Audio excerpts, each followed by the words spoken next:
Hey guys, I want to talk about something that's been bothering me for quite a while, and, well, we may see some of this coming off in the near future, especially with election time coming up. An X came across my mind, or across my feed a while ago, and I looked at it, and one of the first things that I looked at was this is where the big difference is between the Democrat Party and the Republican Party, and the media's coverage of both of them as well. Now, and I'll put this X up on the screen here to let you guys see what I'm looking at here. Because what our current president, or the steward in chief, or the vegetable in chief, or whatever the hell you want to call him, put up there was in and of itself actually quite innocuous. I'll put that up here for you. This is May 22nd. President Biden X is out, and that's from the official presidential account, the @POTUS account. Today, we reached another milestone in the effort to protect the freedoms and liberties of all Americans. The confirmation of the 200th federal judge since I took office, which, while I disagree with where Biden comes from, I do consider this to be a milestone for the guy. I'll give credit where credit's due. I've never been so petty that I will look at something and say, I don't like this because you are you. This is bad. It's an accomplishment to even trying to get across. And I know that Democrats in the Senate are completely lockstep in absolutely everything that they do. It is still a challenge to get the judge nominated, to get the people up there, to get the credentials in, and get all these people to all be in the Senate at the same time to go back and do this. We had the issue with Mitch McConnell and getting all of Trump's judges confirmed. And if I remember correctly, didn't Trump get somewhere considerably higher than this, but still filled up the federal judiciary with people that he needed to do so? I would have to go back and actually look up what the stats were for McConnell and Trump in the first 4 years. But I do believe that the two of them were up there. Now, that's not what bothers me, what Biden did. It's the X that's highlighted up on the top. Because Barack Obama came back and quote X'd this back out and said, @POTUS, meaning President Biden, just confirmed his 200th judge. Not an easy accomplishment with a narrow majority in the Senate. Again, you get everybody in there all together, and yes, you only need a simple majority at this point because some moron ended the filibuster and then cried about it when Mitch McConnell was able to ram through all of Trump's judges. Looking at you, Harry Reid. But then was the next paragraph that really got to me. Well, before we get into the next paragraph, let's finish off this one here. And more than half are women and people of color. We'll come back to that in just a moment. It's the next paragraph that got to me because President Obama comes out and says, well, judges, they have the power to roll back progress or keep us moving forward. Protect our basic liberties. Take them away. It's another reminder of what's at stake in this election and why it's so important to vote. What's written right there? What you can see up on the screen. That's where I think Barack Obama actually might have said the quiet part out loud of this. I'm a little surprised this is actually still up at this point. And it just got me to thinking about the difference between what Trump did, even with his judges. How he sold them, what he called their agenda, and what was presented to the American people. They're activists. They want to go back and put women in the kitchen. They're going to persecute their political enemies. They're going to do this. They're going to do that. They're going to judge on this and judge on that. Whereas with Donald, when he was advertising the fact that he did this, and even when they're coming back up, when Donald was going through the primaries and the general saying what his agenda was, he always said, I want to put constitutionalists on there. I want them all to be. I don't care if they rule in my favor or against me or what the story is with it. I just want them to follow the Constitution. Strict constitutionalists everywhere they go. And Mitch McConnell said the same thing. Well, we bring these people in to confirm them. We want to put the constitutionalist in so that they rule on the Constitution rather than activism.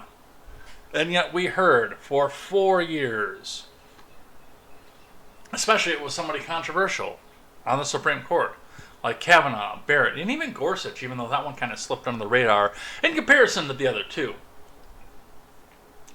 The first one just, Well, he got in here, he put this person in, Mitch McConnell confirmed this person. Boop, done, next problem. But yes, and we got the contentious fireworks and the explosions in the mainstream media coverage and the beer and the woman and the impeachment and everything else coming up with Brett Kavanaugh and Amy Coney Barrett. And we've been told up and down, that everybody that Mitch McConnell and Donald Trump put in was an activist. Now, when you look at the X that I had up there just a moment ago, what is Barack Obama saying? Judges have the power to roll back progress or keep us moving forward. He's outright coming out and saying that they're putting up judges that are coming out to do their bidding, to rule the way that they want them to look askance or favorably to various laws that the people that they like are putting up, and roll back the ones and strike down the ones that the other people are putting up. And I mean, this didn't even get a moment's coverage anywhere in the news.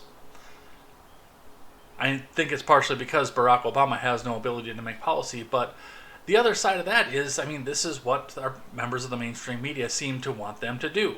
To go back and have judges that just, oh, a Democrat put this law forward? Rubber stamp. It's constitutional. It's agreed. Oh, hey, you want to bring a case against this law? You think you've been harmed by this? Rubber stamp. No, we don't want to take this case up. Nope, we find this is constitutional. Hey, no more questions, anything else like that. Now, how these judges actually rule. I am not going to pretend to have a crystal ball. That's one of my favorite sayings on this channel. I don't know. We won't know until we see them in action. But it is notoriously difficult to remove a justice who is acting in an activistic fashion, or a federal judge that is acting in an activistic fashion.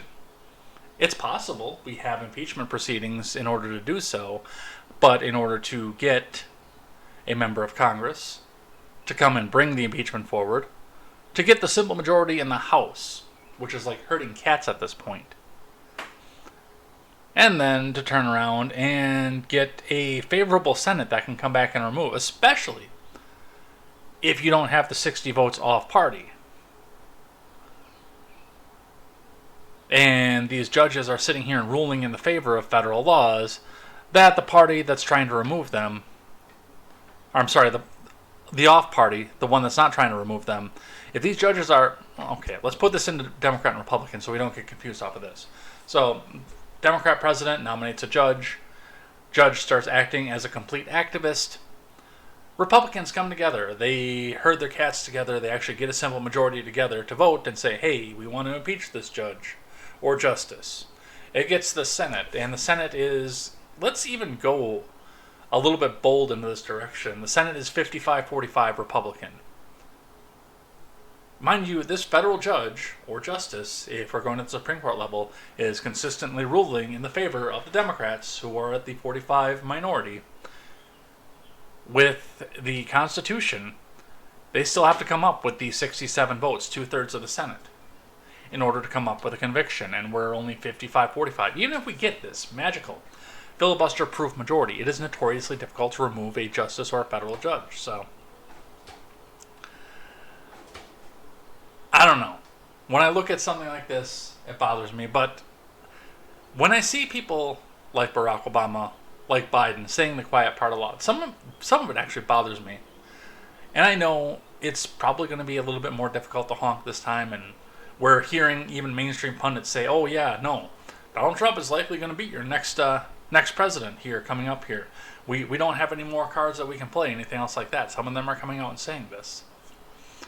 When I see something so brazen, saying that, yes, we're nominating activists who are going to rule for the laws that we put up, that tells me that the fix might be in already. And I don't want any black pills off of this.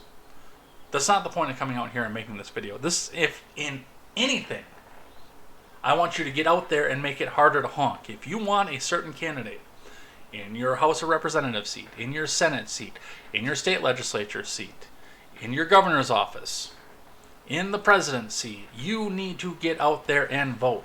Whether or not you think they're going to honk it or not. The more that they have to honk, the more obvious it's going to be, and the more people are going to start to question this. And probably jump off the side of this here. So no black pills in any of this. But these are things I want you to be aware of as you're going to make your decision coming up in November. Or if you haven't had your primary yet. Because you still have statewide races. I think for the most part, the presidency, the fix is in for that. When we know who's going to be in what candidacy, even with Chase Oliver now coming out here and being the Libertarian candidate. We know who's going to be on those ballots at the top, but you may still have to sit in and grab a state seat or vote for that, or a school board.